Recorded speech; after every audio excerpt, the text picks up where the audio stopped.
যেই মানুষগুলো দুনিয়াতে এই হায়াত নামক নেয়ামতকে হেলায় খেলায় নষ্ট করবে, মরার পরে মানুষ কথা বলে। নবীজি বলেন, মানুষ যদি ওই মৃত ব্যক্তির কথা শুনতে পারত তাহলে ভয়ে দাফন কাফন বাদ দিয়া দিত। এখন মরা মানুষ কথা বলে। যারা দুনিয়ায় সময় নষ্ট করেছে, সম্পদ ছিল দান সাদাকা করে নাই, সময় ছিল নেক আমল করে নাই, ওই মানুষগুলো মরার পরে আল্লাহর কাছে ফরিয়াদ করে। দুনিয়ার মানুষ শুনতে পারে না। কি ফরিয়াদ করে? আল্লাহ তাআলা বলেন, তারা বলে ফায়াকুলা রব্বি লাউলা আখরতানি ইলা আজালিন করিব ফাআসাদদাক ওয়া আকুম মিনাস সালিহিন। যেই মানুষগুলো সময়টাকে গোনার কাজে, অহেতুক কাজে, খেলাধুলায়, মোবাইলে, ফেসবুকে নষ্ট করেছে, নেক আমল করে নাই, কোরআন পড়ে নাই, নামাজ পড়ে নাই, সম্পদ ছিল দান সাদাকা করে নাই, ওই লোকগুলো বলবে, ও রব, যদি একটু সময়ের জন্য অবকাশ দেওয়া হইতো দুনিয়ায় যাওয়ার, ও আল্লাহ, আমাকে আপনি যে সম্পদ দিয়েছিলেন তা থেকে আমি একটু সদকা করতাম। শুধু তাই না, ওই সময়গুলাতে এত বেশি নেক আমল করতাম, ওয়া আকুম মিনাস সালিহিন। একটু যদি দুনিয়ায় যাইতে দিতেন, আমি সৎকর্ম করে সৎকর্মশীলদের অন্তর্ভুক্ত হয়ে যাইতাম। বলেন তো, ওই মানুষগুলো মরার পরে যতই ফরিয়াদ আল্লাহর কাছে করুক না কেন, একটা সেকেন্ডের জন্য আল্লাহ তাআলা পুনরায় দুনিয়ায় আসার সুযোগ দিবে নাকি? ইন্নাল্লাহা ইনদাহু ইলমুস সাআহ। আল্লাহ তাআলা বলেন, নিশ্চয়ই কিয়ামতের ইলম একমাত্র আল্লাহ তাআলার নিকট।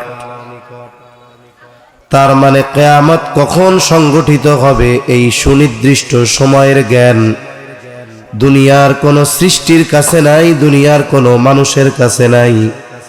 কিয়ামত কখন সংগঠিত হবে এই ইলম, এই জ্ঞান যার কাছে, তিনি কে? কেন কিয়ামত কখন হবে? এটা তো গায়েব সম্পৃক্ত পাঁচটি বিষয়ের প্রথম বিষয়। আল্লাহ হলেন আলিমুল গায়েব। আল্লাহ কে? আল্লাহই আলিমুল গায়েব। দুনিয়াতে আর কেউ আলিমুল গায়েব নাই। অথচ আমাদের সমাজে কিছু ভাই আছে, কিছু মানুষ আছে যারা নবীজির প্রতি মহব্বত প্রদর্শন করতে গিয়ে এই মানুষগুলো নবীজিকে আল্লাহর সমকক্ষ হিসাবে দাঁড় করায় দেয়।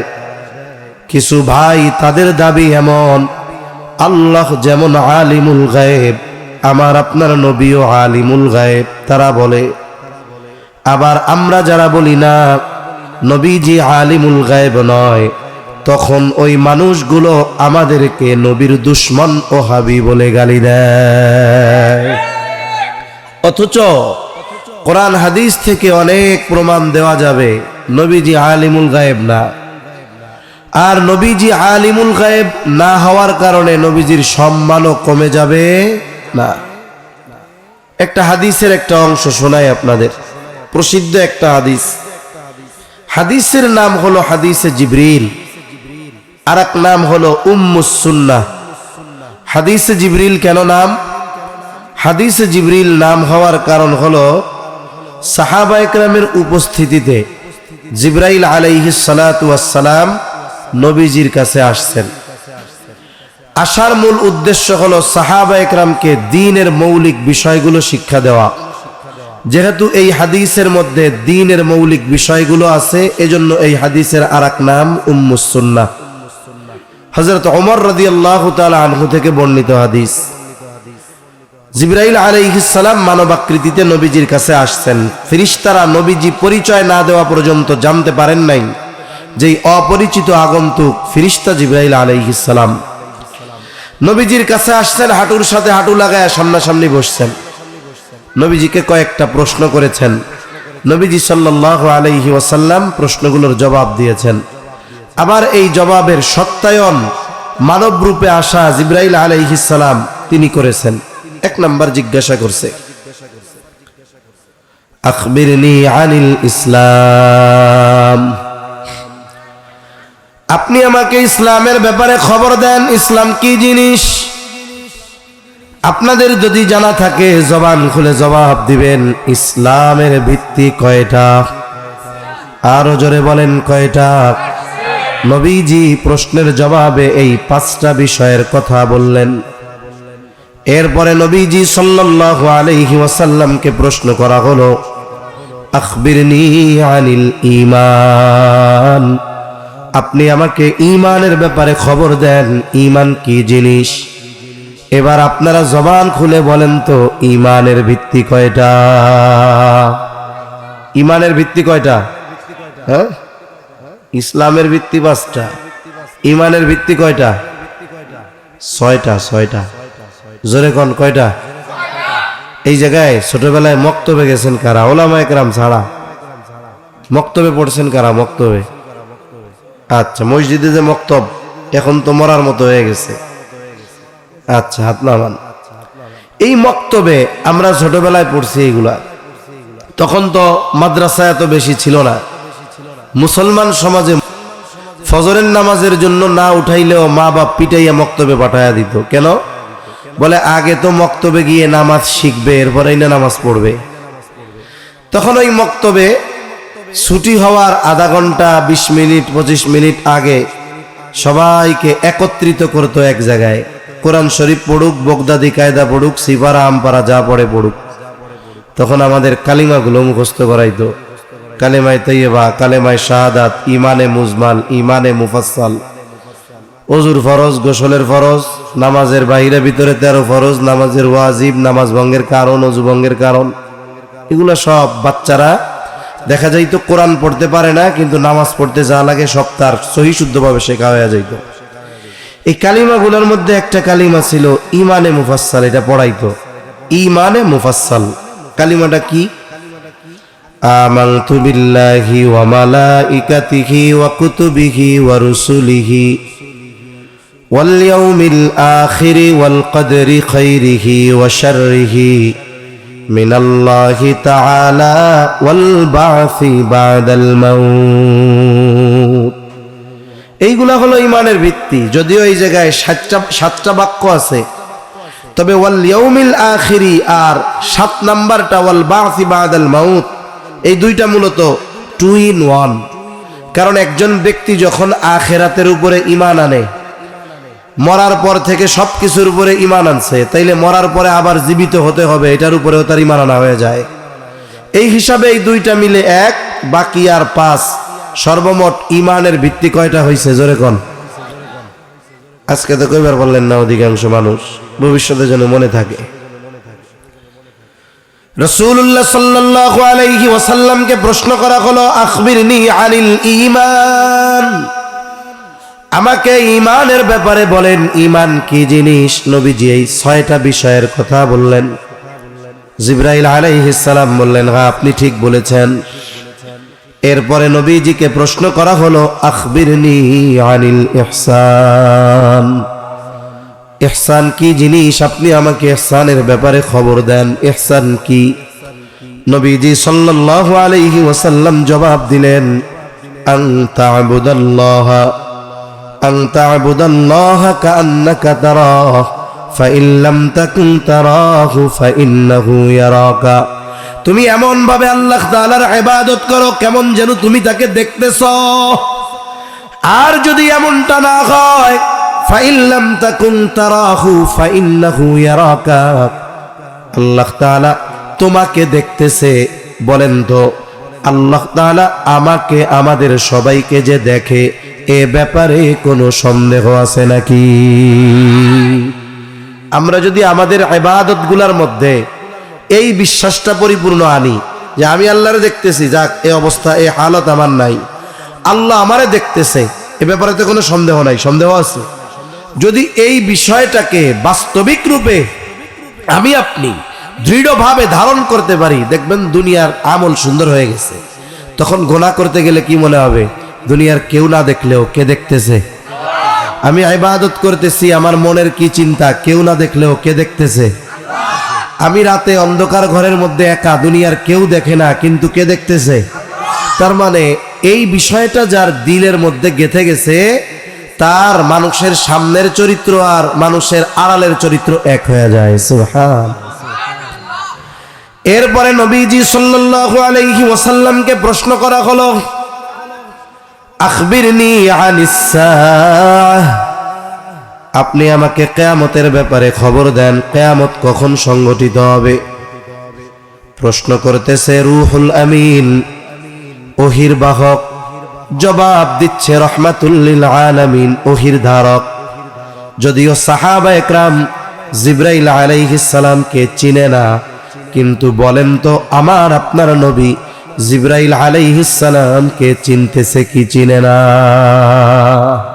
নবীজি তো জানে মানবাকৃতিতে আমাকে যে প্রশ্ন করতেছে এ জিবরাইল আলাইহিস সালাম। এখন নবীজি জবাব কি দিলেন? নবীজি সাল্লাল্লাহু আলাইহি ওয়াসাল্লাম এই প্রশ্নের জবাবে বললেন, মাল মাসউলু আনহা বিআলামা মিনাস সাইল, এই ব্যাপারে যাকে প্রশ্ন করা হয়েছে তিনি প্রশ্নকারীর চাইতে বেশি জানেন না। তার মানে নবীজি কেমন যেন বলেন, ও ভাই জিবরিল, কিয়ামত কখন সংঘটিত হবে আমি যেমন জানি না তুমিও তেমন জানো না, তুমিও যেমন জানো না কিয়ামত কখন সংঘটিত হবে আমিও জানি না। তাহলে কিয়ামত কখন সংঘটিত হবে, সময়টা কখন নবীজিও জানেন না, ফেরেশতাদের সর্দার জিবরাইল আলাইহিস সালামও জানেন না। সংগঠিত হবে সুনিশ্চিত, কেন? কারণ কিয়ামত সংগঠিত হওয়ার ওয়াদা দিয়েছেন কে? আরো জোরে বলেন, দিছে কে?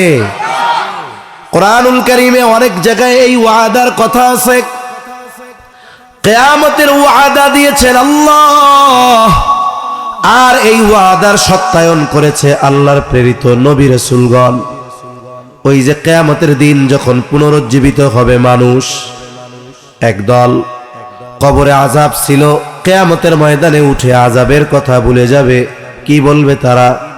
ক্বালু ইয়া ওয়াইলানা মান বাআসানা মিন মারকাদিনা, ওই মানুষগুলো বলবে হায় দুর্ভোগ, কে আমাদেরকে আমাদের অবস্থান স্থল থেকে জাগায়া দিল। হাসরের ময়দানে উঠে অবস্থা এমন হবে, যার কবরে আযাব সে মনে করবে আমি কবরে ঘুমায়াছিলাম, অথচ কবরে যারা আযাব সেটা হবে জাহান্নামের গর্ত। ও বলবে হায় দুর্ভোগ, মান বাআসানা মিন মারকাদিনা, কে আমাদেরকে আমাদের অবস্থান স্থল থেকে জাগায়া দিল। এইবার মুমিনরা অথবা ফেরেশতারা তাদের এই কথার জবাবে বলবে হাযা মা ওয়া'আদার রহমানু ওয়া সাদাকাল মুরসালুন। আর এটাই হলো সেই কিয়ামতের দিবস, এটাই হলো ইয়াউমুল জাযা, এটাই হলো ইয়াউমুল হাসর, এটাই হলো ইয়াউমুল কিয়ামা, যেই দিবসের ওয়াদা হাযা মা ওয়া'আদার রহমান, এই দিবসের ওয়াদা যিনি দিয়েছেন তিনি কে? এই দিবস যে সংগঠিত হবে এর সত্যায়ন করেছে আল্লাহর প্রেরিত রাসূলগণ। হাযা মা ওয়া'আদার রহমান ওয়া সাদাকাল মুরসালুন। তাহলে কিয়ামত সংগঠিত হবে সুনিশ্চিত, আর এর সত্যায়ন করেছে রাসূলগণ। তবে কোন সময় সংগঠিত হবে এর সুনির্দিষ্ট সময় একমাত্র জানেন কে? আল্লাহ। তবে রাসূলুল্লাহ সাল্লাল্লাহু আলাইহি ওয়াসাল্লাম এই উম্মতকে কিয়ামত সংগঠিত হওয়ার আগে অনেকগুলো আলামত প্রকাশ পাবে, আলামতগুলো জানায় দিয়েছেন। সব আলামত এক মজলিসে এক মাহফিলে বলা সম্ভব নয়। আমি কিয়ামতের আলামত সম্পৃক্ত গুরুত্বপূর্ণ একটা হাদিস আপনাদের খেদমতে পাঠ করেছি। এই হাদিসের মধ্যে নবীজি সাল্লাল্লাহু আলাইহি ওয়াসাল্লাম 6টা বিষয়ের কথা বলেছেন, এবং নবীজি বলেন এই 6টি বিষয় সংগঠিত না হওয়া পর্যন্ত কিয়ামত সংগঠিত হবে না। কয়টা বিষয়? 6টি বিষয় সংগঠিত না হওয়া পর্যন্ত কিয়ামত সংগঠিত হবে না। খেয়াল দিয়ে শুনতে হবে। 1 নাম্বার, قال رسول الله صلى الله عليه وسلم لا تقوم الساعة حتى يقبض العلم। নবীজি সাল্লাল্লাহু আলাইহি ওয়াসাল্লাম বলেন কিয়ামত ততক্ষণ পর্যন্ত সংগঠিত হবে না যতক্ষণ না ইলম উঠিয়ে না নেওয়া হবে। তার মানে কিয়ামতের আগে ইলম উঠায়া নেওয়া হবে। কি উঠায়া নেওয়া হবে? জোরে কোন? ইলম উঠিয়ে নেওয়া হবে। এখন ইলম বলতে আমরা কি বুঝি? সাধারণত ইলম বলতে আমরা ইলমের যেই উৎস আমাদের কাছে সেটা হলো কোরআন আর সুন্নাহ, কোরআন হাদিস। আগে গ্রামের মানুষ বলতো কিয়ামতের আগে আল্লাহ তাআলা কোরআন হাদিস উঠায় নিয়ে যাবে, মানে মূল কথা হলো ইলম উঠায় নিয়ে যাবে। গ্রামের মানুষ তাদের ভাষায় কি বলতো? কিয়ামতের আগে আল্লাহ কোরআন হাদিস উঠায় নিয়ে যাবে। তা কথা হলো কোরআন হাদিস আল্লাহ উঠায় নিবে, এটার পদ্ধতি কি? তা গ্রামের মানুষ তখন গল্প শোনাইতো মানুষরে, গল্প। এটা হলো তাদের গল্প। কি কইতো? একদিন ফজরের নামাজে ইমাম সাহেব মসজিদে নামাজ পড়ানোর জন্য দাঁড়াবে, ইকামত শেষ, ইমাম এবার তাকবীরে তাহরিমা বলবে, অর্থাৎ আল্লাহু আকবার বলবে, হাত বাঁধবে, সানা পড়বে, আউযু বিল্লাহ বিসমিল্লাহ পড়বে। ফজরের নামাজে কেরাত আস্তে আস্তে না জোরে জোরে? এখন বলেন তো, ইমাম সাহেব আউযু বিল্লাহ বিসমিল্লাহ পড়ার পর যেই সূরাটা তিলাওয়াত করে সেই সূরার নাম কি? সূরা ফাতিহা, আলহামদুলিল্লাহ সূরা আর কি। এখন ইমাম সাহেব ঠায় দাঁড়ায় আছে, কিছু কয় না, কিছু পড়েও না, নড়েও না, চড়েও না, কোনো খবর নাই। ইমাম সাহেব সূরা ফাতিহা ভুলে গেছে। এখন ইমাম যদি ভুলা যায়, পেছনে মুসল্লি আছে, মুয়াজ্জিন সাহেব আছে, কি চিন্তা করে? আমি ভুলে গেছি, পেছন থেকে আমারে স্মরণ করায় দিবে। রোজার মধ্যে যখন অনেক সময় তারাবিতে বেশি হয়, হাফেজ সাহেব এক টানে সূরা ফাতিহা শেষ, এরপরে হঠাৎ করে যেই পৃষ্ঠা শুরু করবে ভুলা যায়। যখন 2-3 সেকেন্ড পার হয়, পেছন থেকে হাফেজ সাহেব দুই একটা শব্দ পৃষ্ঠার শুরুতে ধরায় দেয়, আবার পড়তে থাকে। এখন যদি পেছনে হাফেজ সাহেব ভুলা যায়, ইমাম সাহেব ভুলা যায়, তাই তো অবস্থা টাইট, বুঝেন না? এখন ইমাম সাহেব সূরা ফাতিহা ভুলে গেছে, পড়তে পারে না, গল্প বলতেছি, পেছন থেকে মুক্তাদি সূরা ফাতিহা স্মরণ করায় দিবে, বলে এরাও সূরা ফাতিহা ভুলে গেছে। কিছু সময় পর ইমাম নামাজ ছাইড়া দিবে, মসজিদের তাকে রাখা কোরআন খুলে সূরা ফাতিহা একটু দেখে নেওয়ার নিয়ত করবে, কিন্তু আফসোস, তাক থেকে কোরআন খুলবে, পাতা উল্টায় দেখবে কোনো লেখা নাই, গোটা কোরআন সাদা হয়ে গেছে। গল্প গল্প। এই ঘটনা যদি ঘটে, সুবহানাল্লাহ কওয়ার উপায় আছে? তাই তো কিয়ামতই হয়ে গেল গা। ইন্না লিল্লাহ কন, যদি ঘটে এই রকম। এখন গল্প কইতেছি, সূরা ফাতিহা কোন সূরা নাই, গোটা কোরআনের পাতা কি হয়ে গেছে? সাদা হয়ে গেছে। তা ওনারা বলতো এইরকম আল্লাহ তাআলা এক রাত্রে সব কোরআন হাদিসের লেখা উঠায় নিয়ে যাইব। আল্লাহ ইলম উঠিয়ে নিবেন, তবে সিস্টেম এইটা না, পদ্ধতিটা নবীজি বলেন। قال رسول الله صلى الله عليه وسلم إن الله لا يقبض العلم انتزاعا ينتزعه من الناس। আরেক বর্ণনায় আসছে ইয়ানতাজিউহু মিনাল ইবাদ, আল্লাহ তাআলা তার বান্দা অথবা মানুষের অন্তর থেকে একত্রে ইলম উঠায় নেবেন না। এমনটা হবে না এক রাত্রে গোটা পৃথিবীর সব হাফেজ কোরআন শরীফ ভুলে যাবে, এমনটা হবে না। এমনটা হবে না যারা হাদিস মুখস্থ করেছে এক রাত্রে সব ভুলে যাবে, এমনটা হবে না। বরং আল্লাহ তাআলা ইলম কিভাবে উঠায় নিবে? ওয়ালাকিন ইয়াকবিদুল ইলমা বিকবদিল উলামা, বরং আল্লাহ তাআলা আলেমদের উঠিয়ে নেওয়ার মাধ্যমে ইলম উঠায় নিয়ে যাবে। এই দুনিয়া থেকে আলেমদের মৃত্যু হতে হতে এক সময় ইলম উঠায়া যাবে। এই যে ওলামা পরিষদের আয়োজন মাহফিল, এনারা যতদিন থাকবে দুনিয়ায়, ওনাদের মাধ্যমে আল্লাহ তাআলা ইলমের সংরক্ষণ করবেন। মনে রাখবেন, কম্পিউটার, ল্যাপটপ, ইন্টারনেট, লিখিত কোরআন হাদিসের মাধ্যমে আল্লাহ ইলমের হেফাজত করেন না। ইলমের হেফাজত কাদের মাধ্যমে হয়? বলেন উলামায়ে কেরামের মাধ্যমে। কাদের মাধ্যমে? উলামায়ে কেরামের মাধ্যমে। এটা আল্লাহর কথা, নবীজির কথা। নবীজি বলতেছেন আলেমদের উঠিয়ে নিয়ে যাওয়ার মাধ্যমে আল্লাহ ইলম উঠায় নিবে। কেমনে? স্টেপ বাই স্টেপ, আস্তে আস্তে ইলম আল্লাহ উঠায় নিবে। তবে কোরআন হাদিস লেখায় থাকবে, বরং সময়ের সাথে সাথে কোরআন হাদিসের ছাপা চকচকা হবে, পৃষ্ঠা ঝকঝকা হবে, বাইন্ডিং ভালো হবে, কত সুন্দর কালার হবে। ছোটবেলা আমরা কিছু কোরআন পড়তাম, দেখতাম কিছু জায়গায় আছে হবে হলো তা, কিন্তু ফোটার একটা বেশি পড়া হয়ে রয়েছে ছাপা উন্নত ছিল না, উল্টাপাল্টা হইতো, বোঝা যাইতো না। কিন্তু এখন কত চকচকা ঝকঝকা ফকফকা। যতই হোক বলেন তো, কোরআন হাদিসের আমল আগের চেয়ে কমছে না বাড়ছে? কমছে। রাসূল আকরাম সাল্লাল্লাহু আলাইহি ওয়াসাল্লাম হাদিসের মধ্যে বলেন, হযরত আলী রাদিয়াল্লাহু তাআলা আনহু থেকে বর্ণিত, নবীজি বলেন, ইউশিকু আইয়াতিয়া আলান নাসি জামান লা ইয়াবকা মিনাল ইসলামি ইল্লা ইসমুহু ওয়া লা ইয়াবকা মিনাল কুরআনি ইল্লা রাসমুহু। নবীজি সাল্লাল্লাহু আলাইহি ওয়াসাল্লাম বলেন, অচিরেই এমন এক জামানা আসবে যেই জামানায় ইসলাম শুধু নামে থাকবে, কিন্তু মানুষের বাস্তবিক জীবনে ইসলাম থাকবে না। শুধু মানুষ পরিচয় দিবে আমার ধর্ম ইসলাম, আমি মুসলিম, কিন্তু ইসলাম তো শুধু এতটুকু পরিচয় দেওয়ার জিনিস না। ইসলাম কমপ্লিট কোড অফ লাইফ, পূর্ণাঙ্গ এক জীবন ব্যবস্থা, ঠিক কিনা কম? যেই ইসলামের মধ্যে সব আছে, কি আছে? সব আছে। ব্যক্তিগত জীবনের সমাধান, রাজনৈতিক, সমাজনীতি, অর্থনীতি, পৌরনীতি, যত নীতি আছে সব কিছুর সমাধান ইসলামে আছে না নাই? বিবাহ শাদী কেমনে দিতে হবে এ টু জেড আছে না নাই? ব্যবসা বাণিজ্য কেমনে করতে হবে আছে না নাই? সব আছে, শুধু রাষ্ট্র কেমনে চালাইতে হবে এটা কিন্তু ইসলামে নাই। ও আছে?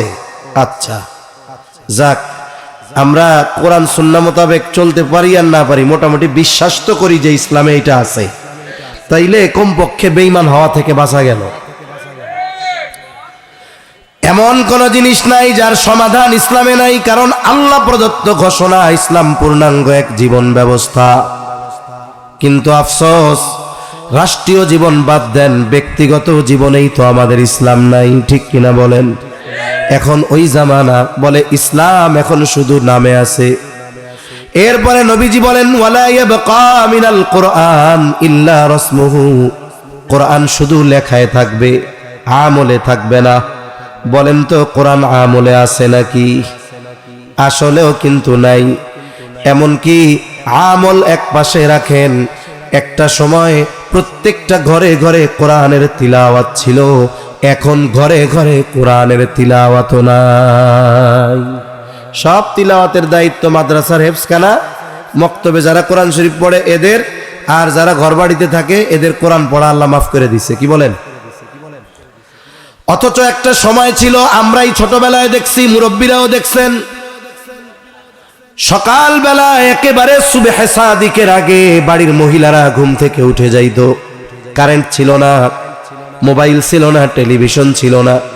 এশার নামাজের পর পর সবাই ঘুমায়া যাইত, মহিলারা উঠা যাইত সুবহে সাদিকের 1 ঘন্টা আগে, সেহরির টাইম শেষ হওয়ার 1 ঘন্টা আগে।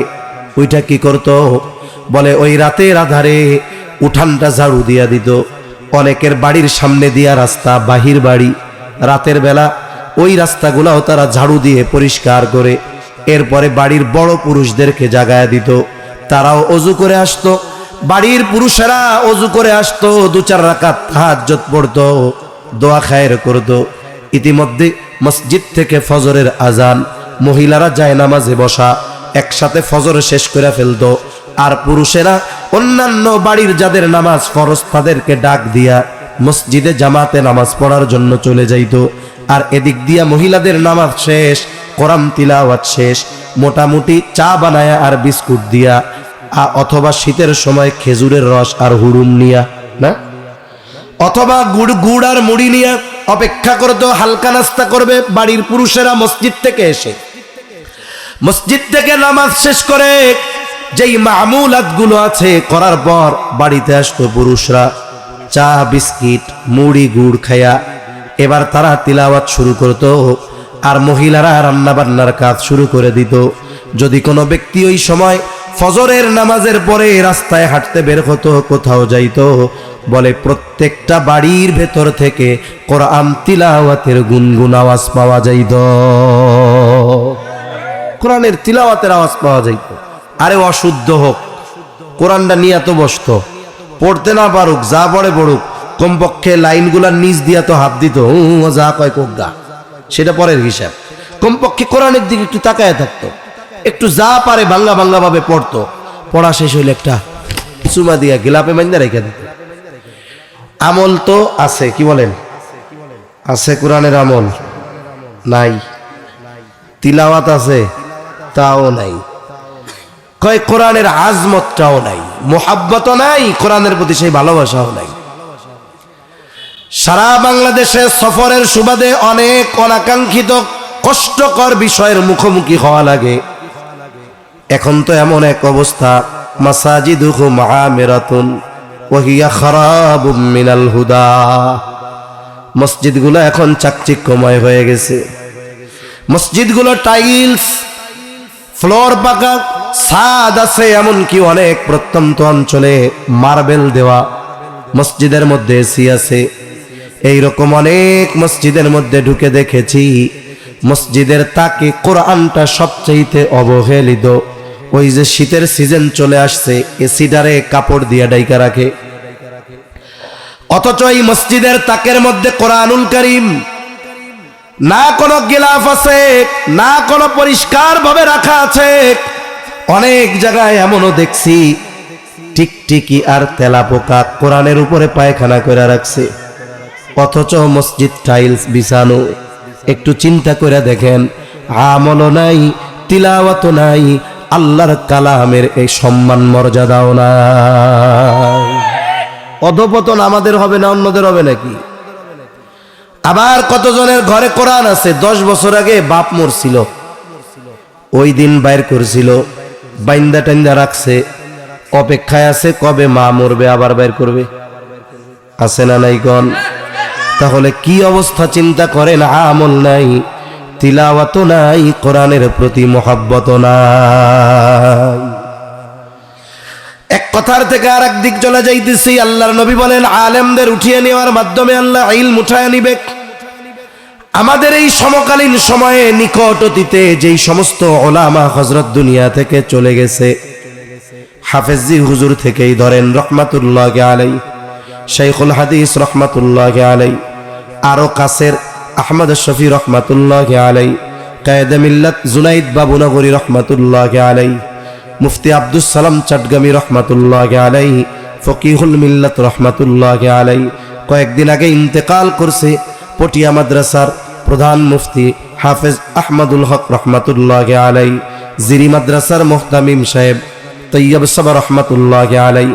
এই যে মানুষগুলো দুনিয়া থেকে চলে গেছে, বলেন তো ওনরা চলে যাওয়ার পর ওনরা যেই দায়িত্বে ছিলেন, যেই চেয়ার ছিল, ওই দায়িত্বের চেয়ারগুলো পূর্ণ হয়েছে কি হয় নাই? কে কইছে হয় নাই? প্রধান মুফতি মারা গেছে হাটাজারি মাদ্রাসার, এখন মনে হয় প্রধান মুফতি আর হাটাজারিতে নাই, আছে না? আছে তো। তবে আব্দুস সালাম চাটগামীর মতো মুফতি আছে। ব্যক্তিত্বের শূন্যতা চলে আসছে, পদের শূন্যতা হয় নাই। এই যে ইলমের শূন্যতা চলে আসছে, এভাবেই একের পর এক চলে যেতে থাকবে। আর ইলমি গভীরতা, ইলমি বুঝ, ইলমি তাকওয়া ওই সাথে সাথে কবরে নিয়ে ওনরা চলে যাবে। সর্বশেষ পরিস্থিতি কি হবে? কোরআন লেখাও থাকবে, হাদিসও থাকবে, ব্যাখ্যা গ্রন্থ থাকবে, কিন্তু ওইগুলোর সার মর্ম বোঝার মতো, অনুধাবন করার মতো, আমল করার মতো মানুষ থাকবে না। তখন জাহেলদেরকে মানুষেরা ধর্মীয় নেতা বানাবে। এইবার জাহেলদের কাছে ফতোয়া জিজ্ঞাসা করবে, আর ও ফতোয়া দিয়ে দিবে। এই ফতোয়ার উপরে আমল করবে। বলে যে ফতোয়া জিজ্ঞাসা করবে সেও গোমরা হবে, আর যে ফতোয়া দিবে সেও গোমরা হবে। এজন্য মনে রাখতে হবে, এই উলামায়ে কেরামের কল্যাণে আল্লাহ তাআলা ইলমের হেফাজত করতেছেন, সাথে সাথে তাদের কল্যাণে আল্লাহ তাআলা কিয়ামতকে আমাদের থেকে দূরে সরায় রাখছেন। এজন্য প্রধান কাজ দুইটা, একটা হলো উলামায়ে কেরামের সাথে সম্পর্ক মহব্বত বেশি রাখা, ভালোভাবে রাখা, সাথে সাথে এই আলেমরা ইলম অর্জন করে কোন জায়গায়? বলে মাদ্রাসা থেকে। মাদ্রাসাগুলোর সাথে সম্পৃক্ততা ভালো রাখা, মনে করা যে এই মাদ্রাসা উলামায়ে কেরাম এরাই আমার আপনার প্রকৃত কল্যাণকামী। কারণ মাদ্রাসা থাকবে, ইলমের চর্চা থাকবে, উলামায়ে কেরাম থাকবে, এর কারণে আল্লাহ তাআলা কিয়ামতকে আমাদের থেকে দূরে সরায় রাখবে। এখন বলেন, এই মাদ্রাসা উলামায়ে কেরাম এনারা কি সাধারণ মানুষের কল্যাণকামী না দুশ্মন? কিন্তু একদল মানুষ হুজুরের গালি দিতে পারলে খুব মজা লাগে। সাবধান, ওলামা একরামের দুশ্মন হব না, তাদের সাথে মোহাব্বত রাখবো, ইনশাআল্লাহ রাখবো তো।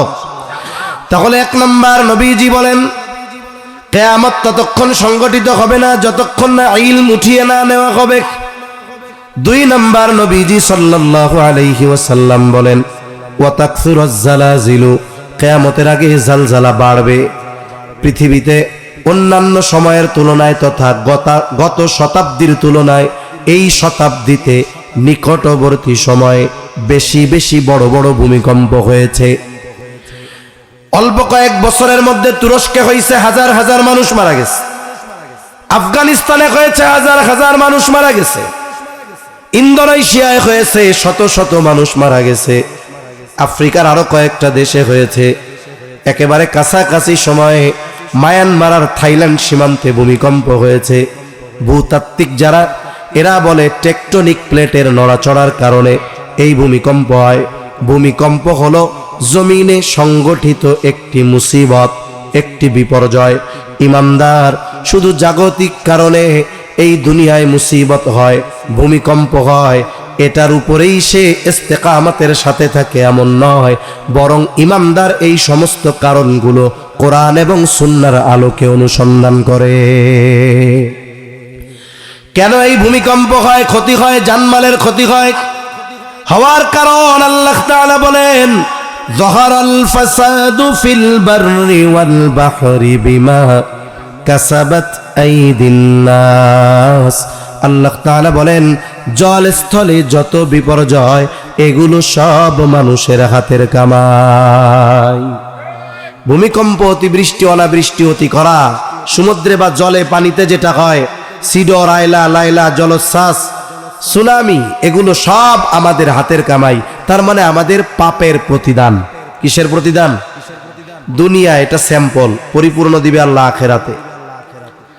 তাহলে বোঝা গেল পাপের কারণে ভূমিকম্প হয়। কোন ধরনের পাপের কারণে হয়? বিশেষ করে সমাজের মানুষ যখন যাকাতকে জরিমানা মনে করে, গান বাদ্যকে বৈধ মনে করে, নাচ গান, মদ, অশ্লীলতা, ব্যভিচার ওজনে কম দেওয়া, মানুষের হক নষ্ট করা, জুলুম যখন বেড়ে যায়, মা বাবার অবাধ্যতা বেড়ে যায়, স্ত্রীকে প্রাধান্য দিয়ে মা বাবার সাথে অসৎ আচরণ করা হয়, নবীজি বলেন ওই সময়গুলোতে ভূমিধস আর ভূমিকম্প বেড়ে যায়। সময়ের সাথে সাথে পাপগুলো বাড়বে, তবে আমার আপনার দ্বারা যেন ওই ধরনের পাপ সংগঠিত না হয়। 3 নাম্বার, নবীজি সাল্লাল্লাহু আলাইহি ওয়াসাল্লাম বলেন ওয়াতাকারাবাজ জামান, কিয়ামতের আগে সময় নিকটবর্তী হয়ে যাবে। মুহাদ্দিসিনে কেরাম বলেন উদ্দেশ্য হলো সময় থেকে বরকত উঠে যাবে। শেষ জামানায় কেমন যেন জুমাবার ঘন ঘন আসবে, মনে হবে আয়রে এই তো 2 দিন আগে গতকাল শুক্রবার গেছে, মনে হচ্ছে কেমন যেন 2 দিন পরে আবার শুক্রবার।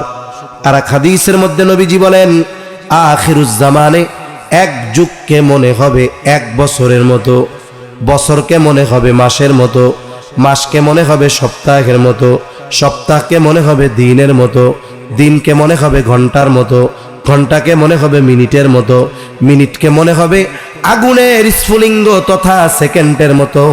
তার মানে শেষ জামানায় মানুষের থেকে সময় দ্রুততার সাথে চলে যাবে। এই পৃথিবীর অন্যতম একজন আলেমে দ্বীন জাস্টিস মুফতি তকি উসমানী দামাত বারকাতুহুমুল আলিয়া, উনি সময়ের বরকত বা সময়ের মূল্যায়ন নিয়ে বয়ান করতে গিয়ে বলেন সময় হলো এমন এক জিনিস, যদি কেউ এই সময়কে কাজে লাগায় তাহলে সময়ের মধ্যে আল্লাহ বরকত দেয়, তার সময়টা প্রলম্বিত হয়ে যায়। আর যদি কেউ সময়কে নষ্ট করে অহেতুক কাজে, তার ছোট্ট 1-2টা উদাহরণ দেয়, তাহলে বুঝতে সহজ হবে। কষ্ট হইতেছে না তো আপনাদের?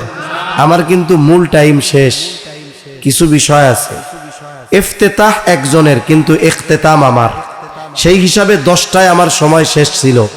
যাই হোক, আমি কিছু সময় কথা বলবো, তবে দোয়া করার দায়িত্ব আমার না, দোয়া করার দায়িত্ব মুরব্বীরা যদি নেয় তাইলে আমি আর 10টা মিনিট কথা বলবো, নাইলে আমার দোয়া করে দিতে হবে। কি বলেন? দোয়া মুরব্বীরা করুক, কি বলেন? আমি 10 মিনিট কথা কই, এটাই ভালো হবে। তাহলে সময়ের বরকত কিভাবে পাওয়া যায়? আপনার আমার সময়টাও লম্বা হয়। একটা উদাহরণ দেই, আপনার এলাকায় মসজিদে ইমাম সাহেব 5 বছর আছে, ইমাম সাহেবের কোন নামাজ পড়াইতে কয় মিনিট লাগে আপনারা ইমামের বেতন না বাড়াইলেও এগুলা মুখস্থ করতে পারেন ভালো। বুঝেন নাই? 5 বছরে ইমামের বেতন বাড়ায় না 500 টাকা, কিন্তু ইমামের ব্যক্তিগত জীবন থেকে নিয়ে সব কিছু খুঁটিনাটি সব জানা আছে। কোন নামাজে কয় রাকাত এও এক হিসাব করে যে ইমাম সাহেব বাথরুমে গেলে কয় মিনিট লাগে, এ হিসাবও পারে। কিন্তু ইমাম বেচারার ওজিফা বেতন বাড়ানোর কথা বললে হুজুর বরকত আছে, এই শব্দ দিয়ে ইমামদের ঠকানো হয়, এটা ঠিক না। তা ইমাম সাহেব ফজরের নামাজে 8 মিনিট 9 মিনিট বা 10 মিনিট লাগে, মুসল্লিদের মুখস্থ, সামনে ঘড়ি আছে, সব আছে, সামনে ঘড়ি থাকাও এক মুসিবত। মুসিবত কি? ইমাম নামাজে দাঁড়ানোর আগে মুসল্লি দাঁড়াবে না, এটা নিয়ম। কিন্তু কি করে ইমাম সাহেব উপস্থিত থাকা অবস্থায় ইমাম সাহেবের বললে ঠেলা দিয়ে দাঁড়া করায়, দাঁড়ানো রক্ত হয়ে গেছে। আছে না নাই? ইমাম আছে, উনি যতক্ষণ না দাঁড়াবে মুসল্লি দাঁড়াবে না। আবার আমাদের দেশে আর এক পরিস্থিতি, জুমার দিন খুতবা, 2 আরবি খুতবার, আল্লাহর বান্দা মুসল্লি কিছু বুঝুক আর না বুঝুক, কিন্তু শেষে ফাযকুরুনি বুঝে। যে ইমাম কয় ফাযকুরুনি ওয়ালা তাকফুরুন পর্যন্ত পৌঁছাইতে দেয় না, মুসল্লি সব দাঁড়ানো সারা। আছে না নাই? এ কাজ করা যাবে না। মক্কা মদিনায় যারা গেছেন জিজ্ঞাসা করবেন, ওইখানে ওয়াক্ত কয়টায় এই সময় লেখা আছে, জামাত কয়টায় এই সময় লেখা নাই। এজন্য অনেক সময় ফজরের আজান হয়, 6 মিনিট পরে ইমাম সাহেব এসে দাঁড়ায় যায়, তাকবীর শুরু, ইকামত শুরু, আবার আজান দিছে 20 মিনিট পার হয়ে গেছে, ইমামের খবর নাই। এরপরেও আমাদের দেশে মানুষের কাজের সুবিধার্থে জামাতের একটা সময় নির্ধারণ করা হয়েছে। তবে বলেন তো, ইমামের কি এই ক্ষমতা নাই ওই সময়ের 5 মিনিট আগে নামাজে দাঁড়ানো? ওই সময়ের 5 মিনিট পরে নামাজে দাঁড়ানোর ক্ষমতা কি ইমামের নাই? আছে। এজন্য খবরদার, ইমাম সাহেব উপস্থিত, কেউ দাঁড়ায় যাব না যতক্ষণ না ইমাম সাহেব নামাজের জন্য না দাঁড়ায়। এখন ইমাম সাহেব নামাজে দাঁড়াইছে, ফজরের নামাজে, মুসল্লির হিসাব 5:40 দাঁড়াইছে, শীতের দিন তো এখন, ওনার 5:44 উনি প্রথম রুকুতে যাবে, সামনে ঘড়ি আছে। এখন 44 পার হয়ে 45, কিরে ইমাম সাহেবের তো ভাব বরাদ্দ খারাপ, রুকুতে যায় না। এবার একজন সিগন্যাল দেয়, বলেন তো মুসল্লিদের জাতীয় সিগন্যাল কি? হ্যাঁ, এটা সারা দুনিয়া না, আমার মনে হয় সারা পৃথিবীর মধ্যে সিগন্যালে এটা জাতীয় সিগন্যাল। এখন 45 বছর রুকুতে যায় না, পেছন থেকে ওনাকে অনুসরণ করে আরো 10 জনে ইমাম সাহেব চিন্তা করছে আজকে ওনাকে সুরাইয়া সিন্দা পুরা শুনামু, তাই এনাদের যে ভাবসাব একটু পরে সব কটারে নিয়ে হাসপাতালে নেওয়া লাগে কিনা, ঠিক আছে? আল্লাহু আকবার। মনে করেন ইমাম সাহেব অন্যদিন 10 মিনিট লাগছে, আজকে 15 মিনিট লাগছে ফজরের নামাজে। এই যে 5 মিনিট বেশি লাগছে, এটা কি গুনার কাজে লাগছে? কোন কাজে লাগছে? ইমানের পরে সবচাইতে গুরুত্বপূর্ণ ইবাদত নামাজের মধ্যে ইমাম সাহেব ছিলেন, আর নামাজের মধ্যে কথা হয় কার সাথে? অথচ দেখেন এই 5 মিনিট নামাজের মধ্যে থাকা কত কষ্ট।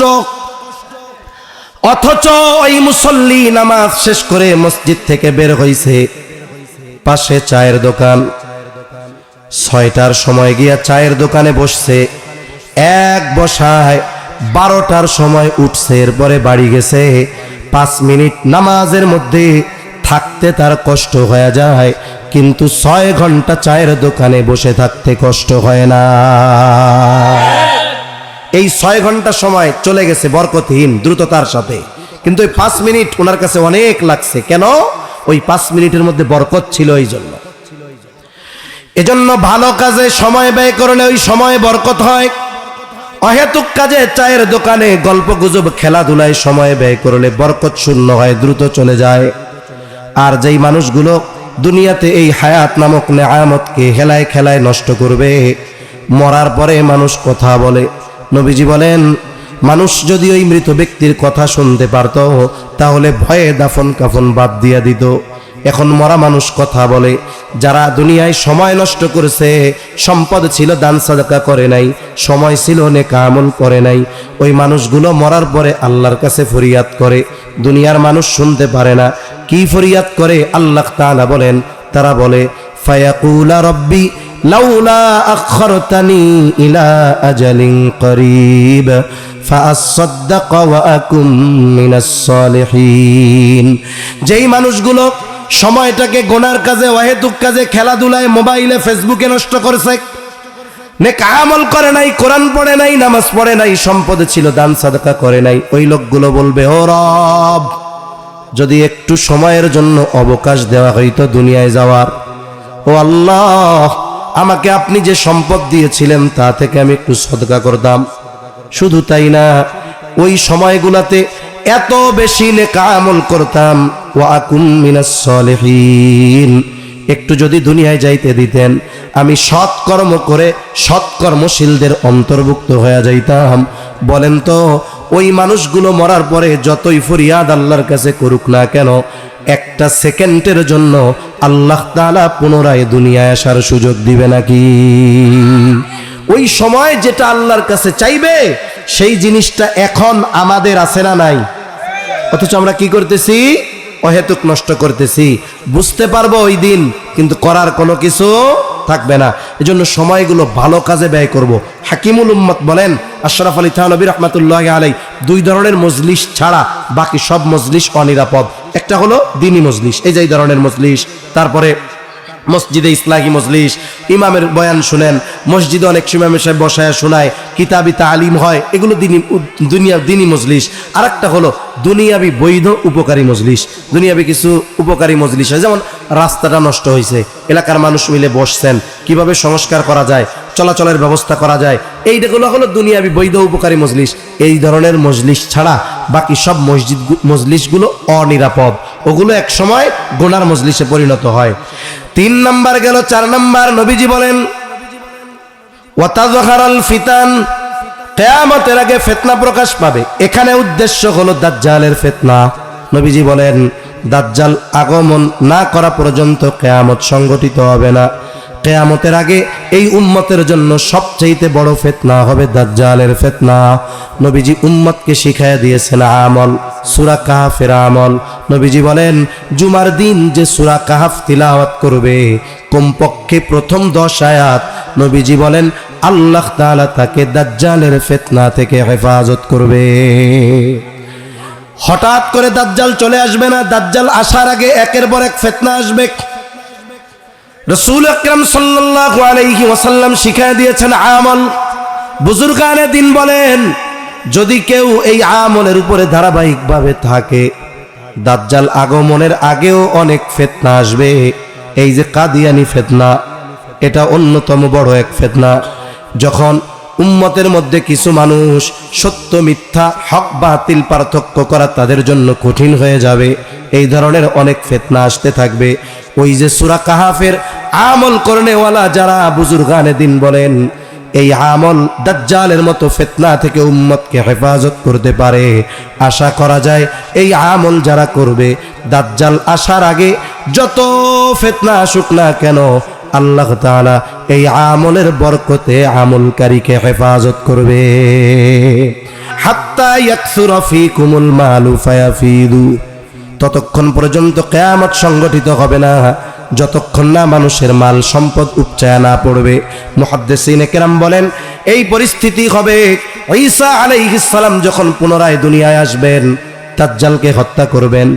ইসলামের দাওয়াত তিনি গোটা পৃথিবীর আনাচে কানাচে পৌঁছায়া দিবেন। সারা পৃথিবীতে একটা মানুষও বেঈমান থাকবে না। নবীজি বলেন, এই 6টি বিষয় সংগঠিত না হওয়া পর্যন্ত কিয়ামত সংগঠিত হবে না। এবার আয়াতের কথাগুলো বলে শেষ 2 মিনিটের মধ্যে।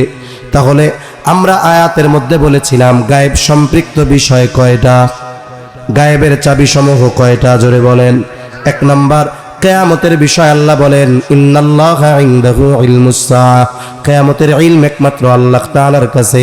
এরপরে আল্লাহ বলেন, ওয়া ইউনাজ্জিলুল গায়থ, তিনি বৃষ্টি নামান। কে বৃষ্টি নামায়? মেঘ হলেই বৃষ্টি হয় না, এজন্য দেখা যায় অনেক সময় মেঘ ছাড়া বৃষ্টি হয়ে সব তলায়া যায়। এরপরে আল্লাহ বলেন, ওয়া ইয়ালামু মা ফিল আরহাম, মায়ের রেহেমে মাতৃগর্ভে কি আছে, ছেলে না মেয়ে, কেউ জানে না, জানে কে? আল্লাহ জানে। এরপরে আল্লাহ তাআলা বলেন, ওয়া মা তাদরি নাফসুম মাযা তাকসিবু গাদা, এটা তাকদীর সম্পৃক্ত গায়েব। আল্লাহ তাআলা বলেন, কেউ জানে না আগামী কাল সে কি উপার্জন করবে। এজন্য আজকে যে ভালো আছে সে করবে শুকর, ফখর করবে না। আর যে একটু কষ্টে আছে সে করবে সবর, কারণ যার সম্পদ আছে আগামীকাল থাকবে কি থাকবে না কোনো নিশ্চয়তা আছে। যার নাই আগামীকাল যে হবে না এর কোনো নিশ্চয়তা আছে। যার নাই হতাশ হবে না, সে সবর করবে, আল্লাহর কাছে চাইবে। যার আছে সে ফখর করবে না, সে শাকের হবে। 5 নম্বর আল্লাহ তাআলা বলেন ওয়ামা তাদরি নাফসুম বিআইয়ি আরদিন তামুত, কেউ জানে না কোন জমিনে তার মৃত্যু হবে। আমাদের মৃত্যু সময় এবং স্থান দুটোই আল্লাহ তাআলার কাছে সুনির্ধারিত, তবে আমাদের জানা নাই। যেহেতু জানা নাই, কি করা দরকার? বলে মৃত্যুর জন্য সর্বক্ষণ নিজেদেরকে প্রস্তুত রাখা দরকার, কিয়ামতের জন্য নিজেদের প্রস্তুত রাখা দরকার। কিয়ামতে যেন আল্লাহর কাছে ধরা না খেতে হয়, এজন্য দুনিয়ার এই হায়াত থাকতেই আখিরাতের সামান সংগ্রহ করার দরকার আছে না নাই? সাথে সাথে যারা গায়েবের প্রতি দৃঢ় বিশ্বাসী হয়, বাস্তবিক কথা হলো দুনিয়ার কর্ম আমল তাদের তত বেশি সুন্দর হয়। আল্লাহ সুবহানাহু ওয়া তাআলা আমাদের সবাইকে কথাগুলো বুঝবার তৌফিক দান করেন। সকলে বলি আমিন, আরো জোরে বলি আমিন। ওয়া আখিরু দাওয়ানা আনিল হামদুলিল্লাহি রাব্বিল আলামিন।